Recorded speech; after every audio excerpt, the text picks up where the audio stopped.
أما بعد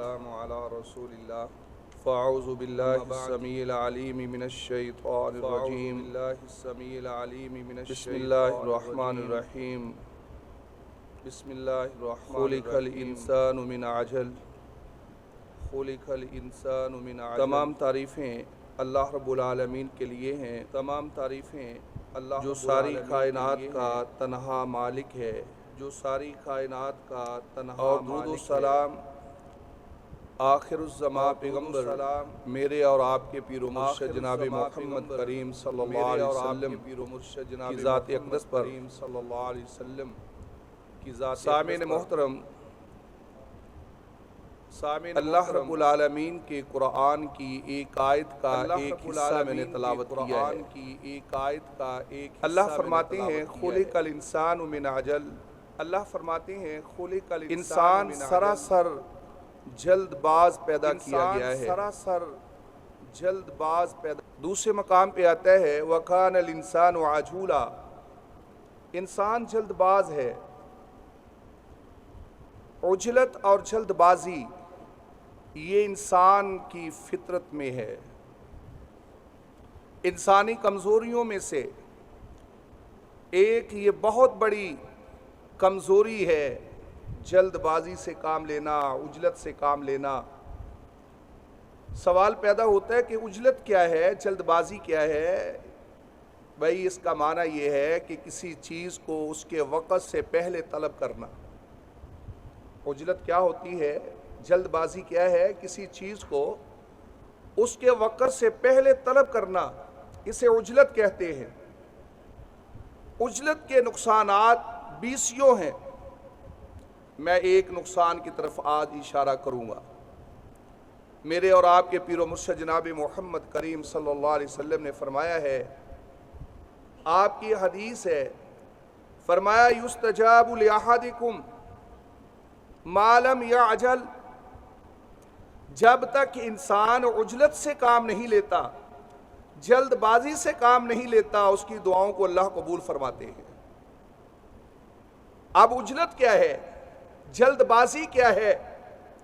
نبی علیہ الصلوۃ نے اس کی وضاحت فرمائی، فَيَقُولُ دَعَوْتُ رَبِّي دَعَوْتُ رَبِّي، میں نے اپنے رب کو بہت پکارا ہے لیکن میرا رب میری پکار نہیں سنتا۔ یہ سوچ کر وہ اللہ کو پکارنا چھوڑ دیتا ہے۔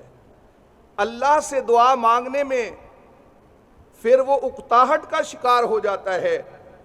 میرے محترم بھائیو، ایک بات یاد رکھیں، جب بھی آپ اللہ کے سامنے حاضر ہوں، جب بھی اللہ کے سامنے اپنے ہاتھ بلند کریں، جب بھی اللہ سے آہوزاری کریں، سب سے پہلے اپنی یہ سوچ بنا لیں کہ میں اپنے رب سے مانگنے لگا ہوں، میرا رب قادر مطلق ہے، وہ مجھے دے دے اس کی مرضی، نہ دے اس کی مرضی، یا جو مانگوں وہ جیسے مانگوں سب کچھ دے دے، یا اس کے اندر ترمیم کر دے، یہ اس کے اختیارات ہیں۔ مجھے اپنے دھر سے وہ دھتکار دے، یہ اس کا اختیار ہے۔ مجھے وہ قبول کر لے، یہ اس کا اختیار ہے۔ اگر وہ مجھے میری دعاؤں کو قبول نہیں کرتا، میں نے تب بھی اسی در پہ رہنا ہے۔ اگر وہ قبول کر لیتا ہے تو پھر بھی میں نے اسی در پہ رہنا ہے۔ میرے محترم بھائیو، ذرا غور کیجئے، میری اور آپ کی کیا حیثیت ہے؟ کتنے جلیل القدر پیغمبر ہیں، سیدنا ابراہیم علیہ السلام جلیل القدر پیغمبر، کتنے پیغمبروں کے وہ جد ہیں، اور پھر جناب محمد کریم صلی اللہ علیہ وسلم کے بھی وہ جد ہیں۔ آپ ذرا غور کیجئے، اپنے اللہ سے دعا کرتے ہیں، اللہ رب العالمین فرما رہے ہیں وَإِذْ قَالَ إِبْرَاهِيمُ رَبِّ اجْعَلْ هَذَا بَلَدًا آمِنًا، اللہ کے گھر کو تعمیر کیا۔ اللہ کا گھر تعمیر کرنے کے بعد اللہ سے دعائیں کرتے ہیں، اللہ اس شہر کو امن والا بنا دے۔ اور دوسری دعا کیا کی، وَارْزُقْ أَهْلَهُ مِنَ الثَّمَرَاتِ، اللہ اس شہر کے باسیوں کو پھلوں کا رزق دے۔ اب ذرا غور کیجئے، اتنا کہنے کے بعد پھر شرط لگا دی، فرمایا من آمن منہم باللہ والیوم الآخر، اس شہر کے وہ باسی جو اللہ پہ ایمان لائیں، جو روز قیامت پہ ایمان لائیں، اللہ انہیں رزق دے، وارزق اہلہ من الثمرات، اس کے وہ رہنے والے جو تیرے اوپر ایمان لائیں، جو قیامت کے دن پر ایمان لائیں، ان کو تو نے پھلوں کا رزق دینا ہے۔ یہ دعا کی سیدنا ابراہیم علیہ السلام نے، لیکن اللہ نے اس دعا کے اندر ترمیم کر دی، ایسے ہی وہ دعا قبول نہیں ہوئی۔ کیا کہا؟ فرمایا وَمَنْ كَفَرَ فَأُمَتِّعُهُ، میرے ابراہیم تم تو یہ کہتے ہو کہ اس شہر کے صرف مومنین کو میں رزق دوں، نہیں، وَمَنْ كَفَرَ، جو میرا انکار کرے گا، جو میرے احکامات کو تسلیم کرنے سے انکاری ہوگا، فَأُمَتِّعُهُ، میں اس کو بھی فائدہ پہنچاؤں گا۔ ہاں یہ الگ بات ہے کہ قلیلا، وہ فائدہ کم ہوگا، ثم اضطرہ الی عذاب النار، یہ الگ بات ہے کہ اس کے مرنے کے بعد اس کا ٹھکانہ جہنم ہے۔ لیکن یہ تیرا کہنا کہ اس شہر کے صرف مومن باسیوں کو رزق دوں، یہ میں تیری بات قبول کرنے کو تیار نہیں ہوں۔ اللہ نے اپنے خلیل کی دعا کو بھی من و عن قبول نہیں فرمایا۔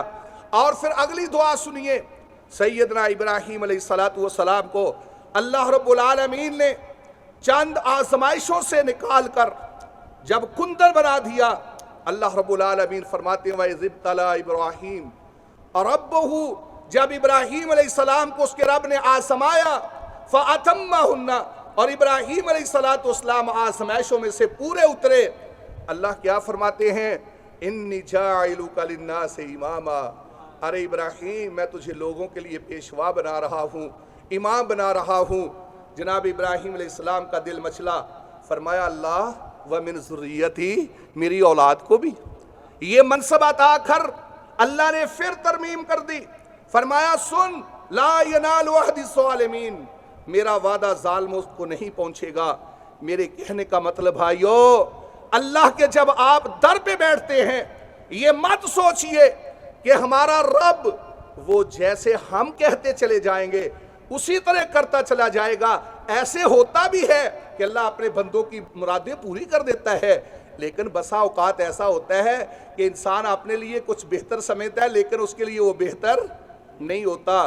اللہ اس کے اندر جو ہے ترمیم کرتا ہے، اللہ کی مرضیہ قبول کرے، اللہ کی مرضیہ وہ قبول نہ کرے۔ اور پھر دعا کرتے ہوئے انسان کو انتہائی محتاط ہونا چاہیے۔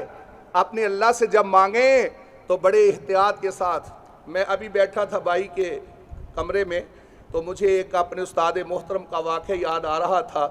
ہمارے استاد محترم تھے مولانا عبدالرشید اٹاروی رحمہ اللہ۔ 6 بچیاں دی اللہ رب العالمین نے، اور پھر اللہ نے ایک بیٹا دیا۔ مامو خانجن تعلیم الاسلام میں وہ پڑھایا کرتے تھے۔ جب 6 بیٹیوں کے بعد ایک اللہ بیٹا عطا کرتے ہیں، ابھی بیٹے کی 6-7 ماہ عمر ہوتی ہے تو بیٹا فوت ہو جاتا ہے۔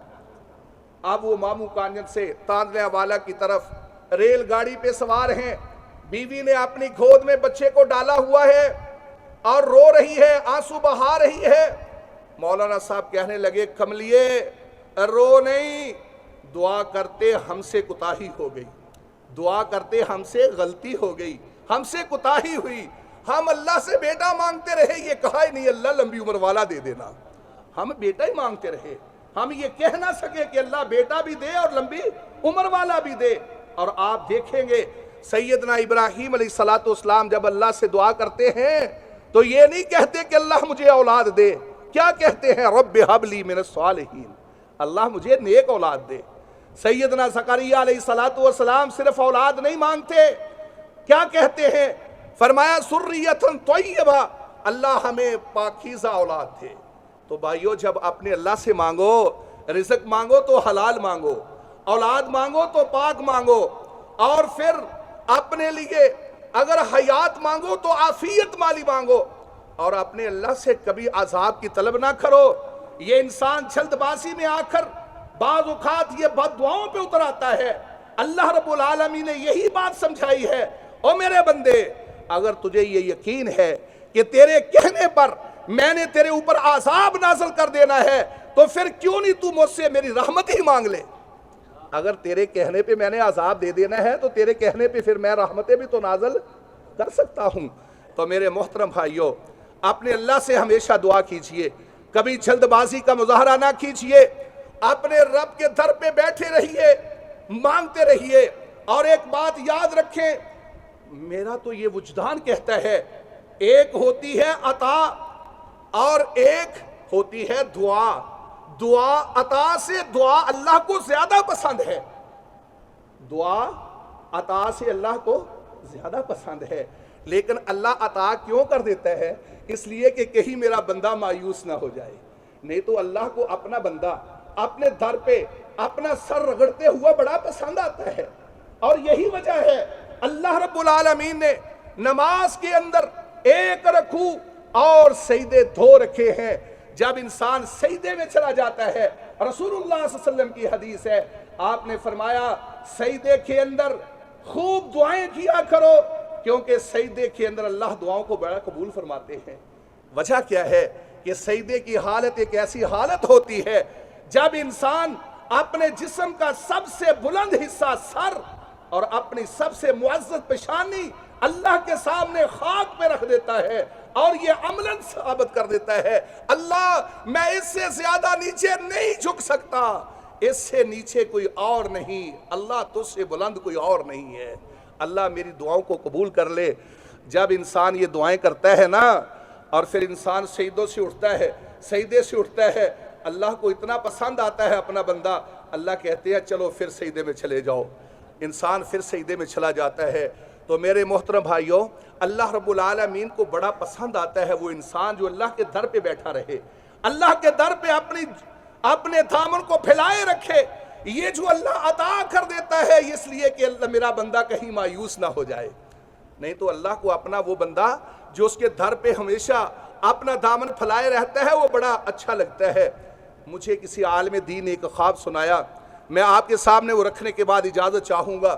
کہنے لگے نماز پڑھنے کے بعد بیت اللہ میں طواف کرتے ہوئے، اللہ اکبر، بیت اللہ کے اندر نماز پڑھی ظہر کی یا عصر کی، اور پھر طواف کرتے ہوئے جب طواف کا اختتام ہوا 2 رکعتیں پڑھی، ایک سائڈ پر ہو کر میں لیٹ گیا تو مجھے خواب میں کوئی کہنے والا کہہ رہا تھا، او اللہ کے بندے تیری زندگی کی کوئی بھی عبادت اللہ کے ہاں قبول نہیں ہے۔ خواب کے اندر کہنے والا کہہ رہا ہے۔ یہ آدمی ڈرا، عالم دین تھا، گھبرایا، کھڑا ہوا، بیدار ہوا، اپنے دوستوں سے ذکر کیا، کہا یار میں نے اتنا عجیب خواب دیکھا ہے کہ مجھے یہ کہنے والا کہہ رہا ہے تیری زندگی کی عبادتیں رائے گاہ چلی گئی، اللہ ان کو قبول نہیں فرما رہا۔ اللہ اکبر، یہ بات کہی، دوستوں سے کہا میرے لیے دعائیں کرو، میرے لیے دعائیں کرو۔ اور جب پھر نماز کا وقت ہوا تو وضو کے لیے اس نے جب اپنے بازو اوپر کرنے شروع کیے تو ساتھی کہنے لگا اللہ کے بندے ابھی تو تمہیں خواب میں یہ پیغام ملا ہے کہ تیری کوئی عبادت قبول نہیں، اور تو پھر اسی اللہ کے سامنے عبادت کے لیے تیاری کر رہا ہے۔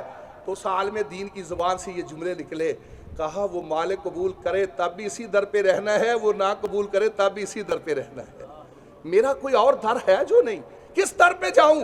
اگر وہ مجھے دھتکارتا ہے تب بھی اسی در پہ ہوں، اگر وہ مجھے قبول کرتا ہے تب بھی اسی در پہ ہوں، اللہ تیرے سوا میرا کوئی اور در نہیں ہے۔ میرے محترم بھائیوں، مجھے اور آپ کو بھی یہی سوچ رکھنی چاہیے کہ ہمیشہ ہم نے اپنے اللہ ہی کے سامنے دامن پھیلانا ہے اور اپنے اللہ سے ہی دعائیں کرنی ہیں۔ قبولیت میں دیر ہو سکتی ہے، اندھیر نہیں ہو سکتی۔ وآخر دعوانا ان الحمدللہ رب العالمین۔